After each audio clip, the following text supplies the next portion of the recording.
eggshells, banana peels, old herbs,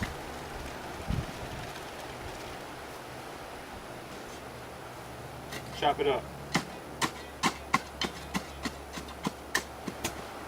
Now we'll go get some soil, some fertilizer, some mulch. The tree. I put in some more compost. Now a little bit of soil. Dr. Earth's fertilizer.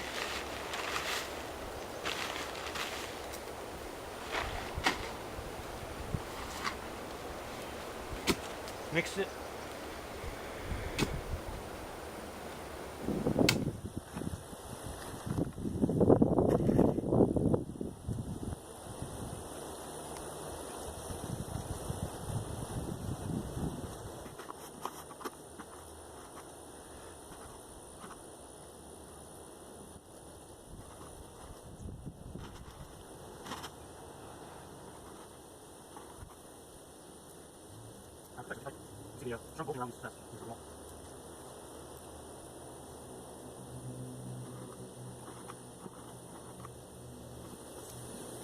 Now since I have all this exposed sand here, I'm going to turn it into a little bed.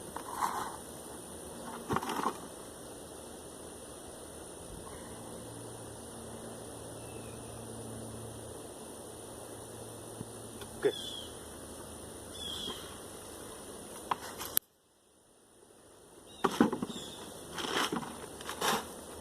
Lavender.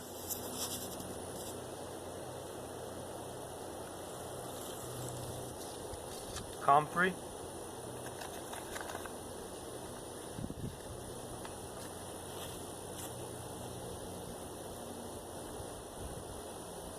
And some kind of ancient winter squash.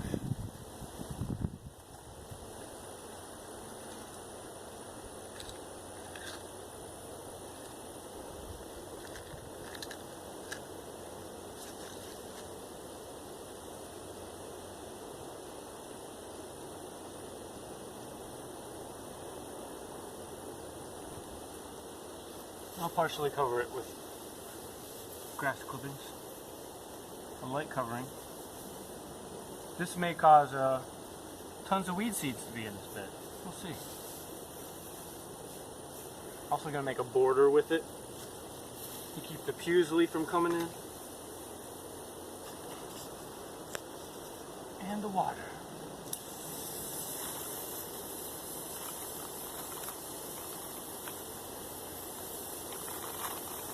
So I just put in an avocado tree and some seeds in that bed and a little longevity spinach there. And I'm clearing this area a bit, but instead of making it a big hassle and trying to remove all the oak trees, the pine tree, the palmettos, I'm going to cut them a bit and leave them as posts, like you can see a couple, and then I'm going to actually use those like a resource. The posts can hold a trellis for cucumbers and chayote, etc. And those palmettos make a good mulch or something to lay down to keep a path going. So instead of making this a big hassle and a problem for myself, I'm going to use those as a solution instead, and it'll look cool. So as I clear this area, I just wanted to point out that I'm not going to be gathering up all these leaves and branches and putting them in a bag and having someone take them away. I'm going to burn them. I'm going to use the ashes. It's going to improve the soil quality.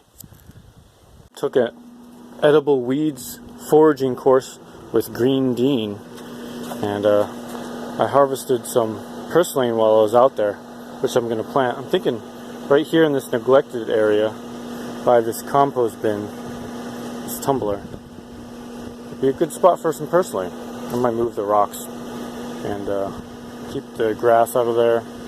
That's a squash plant that came up looking alright. So yeah, I'm going to put this in there. Then I also have some yams and a serious vining cactus plant that I'm going to be putting probably at the base of some pine trees.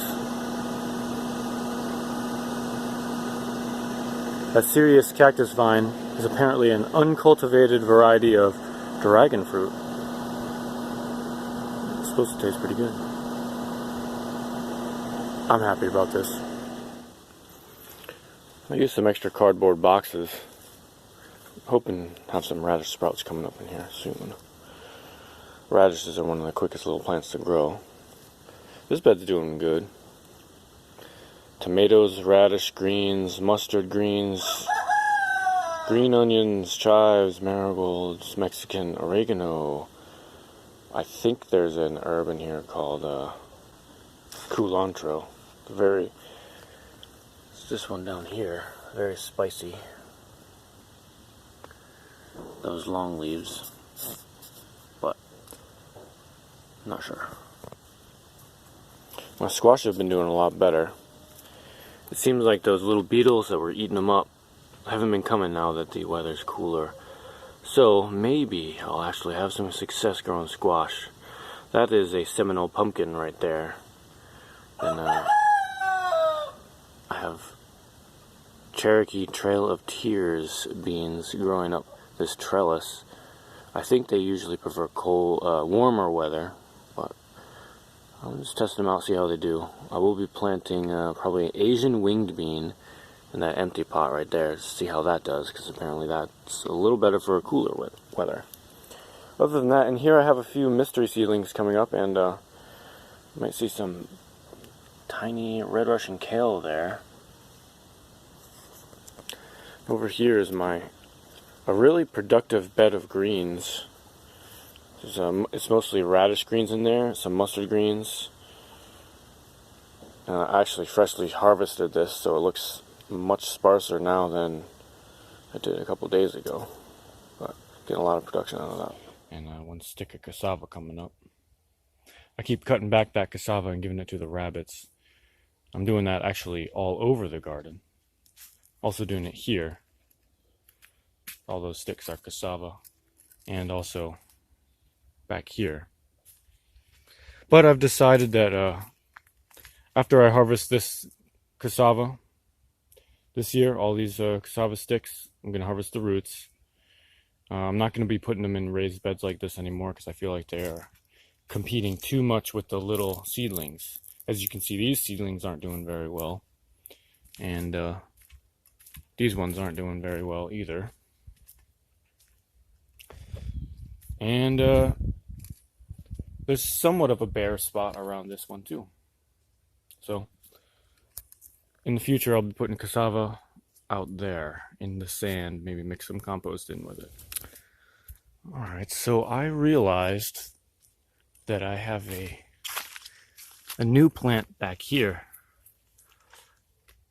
I wasn't sure what this was until recently. I was reading about edible food you can grow in Florida, and I've been eating malanga, and I forgot that I took a piece of a malanga root and threw it in the ground here, and so I'm pretty sure that's what this is. Malanga is similar to cassava in that it has an edible tuber, easy to propagate, grows in Florida, lots of calories. It likes water a bit more than cassava, and it tastes better than cassava. Cassava is kind of like potato, except a sweeter and more gummy. This malanga here that looks like the elephant ear, it's more like a potato, but kind of more savory, I'd say. I've only eaten it a few times, but I'm looking forward to growing a ton of it. I had this idea that maybe in the backyard somewhere, I'll have a low area with lots of malanga, and when I dig that low area, I'll make a hill next to it and put cassava in that. And then I'll have a extremely calorically dense area of a food forest. And plus this looks cool. It's a cool looking plant. It's gonna get huge too. Those are mamey sapote next to it, by the way. And most of my seeds here died for whatever reason. Underneath this little patch is cardboard. Maybe that has something to do with it. Maybe the cardboard didn't break down enough for the plants or something. I don't know. But then all these weeds you see here are actually chamber bitter, which has questionable uses for humans that I can't remember. Rabbits like it, so I don't know, I'll probably harvest it all at some point. Peach tree's doing good, and then I have a bed back there. Hard to see, but there are a million little red amaranth sprouts, and some other seeds should be coming up in there. We shall see about that. Lots of little beds with tons of little sprouts. That's what I do in the cool season. All these little annuals grow well in Florida, but I've done so much I can barely remember what they all are. This one's gonna have bok choy and radish greens, I remember that, and then I have a battle royale of different squash here.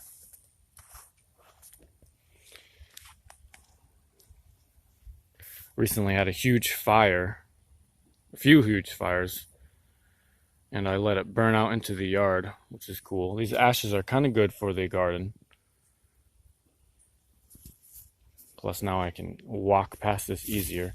The land's cleared for more raised beds. This is a persimmon tree. I set out a few other trees here and there. I'm going to be planting those today. Jackfruit right there, doing all right. And this bed is pretty cool. It has a bunch of arugula, then some papaya seedlings that are looking rough. Some Mexican sunflower cuttings in the back. A few squash of some sort. We'll see how they do. Then I got a couple beds that are going to be mostly nasturtium, chard, and purple kale. Two different varieties of chard. One is like bright colors, something like that, and the other one is just yellow. And I will focus on whichever one does better and replant that. I don't remember this bed. There's an avocado tree I planted recently. In the back there, I got a new trellis, and I have cucumbers in there, probably a few other herbs and vegetables that'll come up eventually. And here I have a new variety of radish I'm growing that supposedly is fully harvestable in 18 days. It's from Ukraine. And I forgot what kind of tree that is. And I forgot what kind of tree this is. And back there past the pine tree is another mango tree. There's a couple squash plants coming up at the base of that. This Mexican oregano, quite easy to grow. An animal seems to come by, and I find pieces of it in my yard sometimes, and it's starting to grow already, so I'll let it grow right here. I think I'll remove it from that bed over there. Since it's so easy to grow, I don't need to grow it in a raised bed and compete with all the other stuff I grow in there. So this bed, I got a bunch of okra in there that is sprouting. Okra usually grows in the warm season, but I want to see how well it does in the winter. Also, plenty of other things are going to come up in this bed. I got Trail of Cheers beans coming up on this trellis. Those are also a warm season, but we'll see how they do. I think in the other spots I'm going to put some Asian winged beans. Those are supposedly better in the winter here. And then the cucumber beetles have been allowing my squash to do a lot better lately. So you can see the damage previously, but new growth looking pretty good for this Seminole pumpkin here. And I have no idea how well this Malabar spinach is going to do. That's also a summer kind of thing. I don't know why I've been having trouble with that, but I'm looking forward to having tons of Malabar spinach when it gets warm. Self-watering container right here. The water gets drawn up from a pool at the bottom. I'm trying to grow some chard in there. We'll see. Then I'm using this old worm bin as a little flower planter. And I messed around with this area of the yard around the septic tank. Planted a bunch of rosemary and some flower seeds. I'm hoping I'll have a few giant rosemary bushes around here. Recently realized that rosemary makes a great tea.